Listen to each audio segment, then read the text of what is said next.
Magandang araw nga pala sa inyo guys. Ako nga pala si Yuki Torres. Isa nga pala akong simpleng tao pero mataas ang pangarap. At ngayong araw ngay gumising ako ngayong umaga dahil napag-utusan ako ni tita pumunta ng Bicol. Tagal na din ako hindi nakasakay ng eroplano. Hindi na ako masyado nakatulog at sa sobrang excited ko, tignan mo naman yung dala ko para ako magja-Japan. Napaalam na rin ako kay Dagu. Pumunta nga muna pala ako kay la mama para magpaalam. Iniwan ko muna kasi sa kanya yung susi ng bahay. Baka malaglag ko pa sa eroplano. At nagmamadali na nga ako dito, baka iwan pa ako ng bus. Paggising ko, nasa Cubao na pala kami. Kasama ko nga pala dito si Kuya Jun. Mahigit 3 oras nga din pala biyahe mula Cabanatuan hanggang Pasay.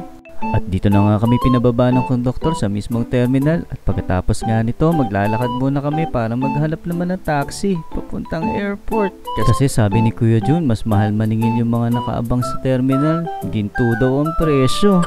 Sana all. Pwede naman daw kami sumakay ng jeep or pedicab para makamura, pero pagdating mo ng airport baka mapamura ka din kasi naiwan ka na ng aeroplano. Nakaka-1 kilometro pa lang ata kami dito pero 70 pesos na metro. Pero masasabi ko mahal pa rin ang tricycle sa amin. 1 kilometro din sa amin, 80 pesos na bayad sa tricycle. Sana all. Dumating na nga kami dito sa airport, dali-dali na kami bumaba. Sabi daw kasi nila 3 hours daw dapat nasa airport ka na bago umalis sa aeroplano. Teto nga lumakad na kami papasok at nagpa-video na nga din ako kay Kuya Jun para emote-emote lang ang lolo mo kunwari. Sabi ko sa kanya, videoan niya ako dito para kunwari pupunta kami ng Japan. Sana all. Nakapasok na nga kami dito sa loob pero parang may napansin ako sa gilid ko, isa palang batang statua. Pag-ikot ko ng camera ko, nawala na lang siya sa likod ko. Pumila na nga kami ni Kuya Jun dito para kumuha na ng boarding pass. Baka kasi isipin nila, hijacker kami. Nandito na nga kami sa check-in, medyo kinakabahan pa si Kuya Jun, baka mahuli kami. Hindi kasi siya sanay na walang dalang pectus, este babe pala, pero butin lang nakalusot. Sa tagal nga ng biyahe namin, walang stopover. Ngayon pa lang kami magbe-breakfast. At dahil nga nagtitipid kami, napunta tuloy kami sa Japanese restaurant. Pagkatapos nga namin kumain, pumunta na kami sa boarding gate. Pero nagtaka ako, bakit bus pa rin yung sasakyan ko?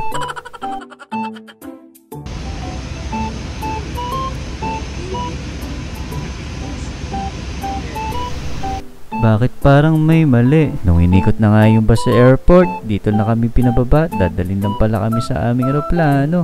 At ito na nga bumungad sa amin, sobrang laki pala ng eroplano sasakyan namin.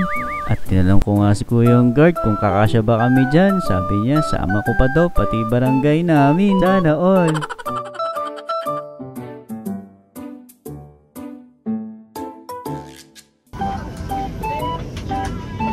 Tudi.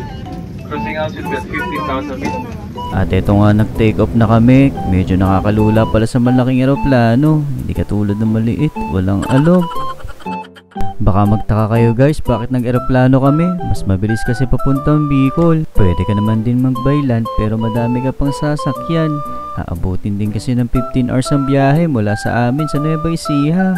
Dito nga pala kami sa Naga Airport bumaba dahil malapit dito ang bahay na pupuntahan namin. At dahil first time namin dito sa lugar na to, ayan, nag-picture-picture na. Ang problema pala, hindi pala namin alam ni Kuya kung saan kami sasakay. Sumakay na nga lang kami ng taxi kahit pigit ang mata ang bayad. Ang sadya kasi talaga namin dito ay kuhanin namin yung nabiling sasakyan ni tita.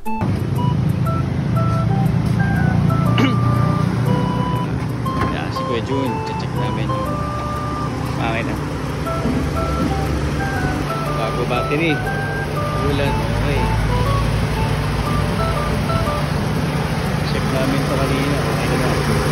Para ma-check namin na okay talaga yung sasakyan, dumiretso na nga kami sa Legazpi kung saan nandun ang Mount Mayon. Mayon, magpakita ka na.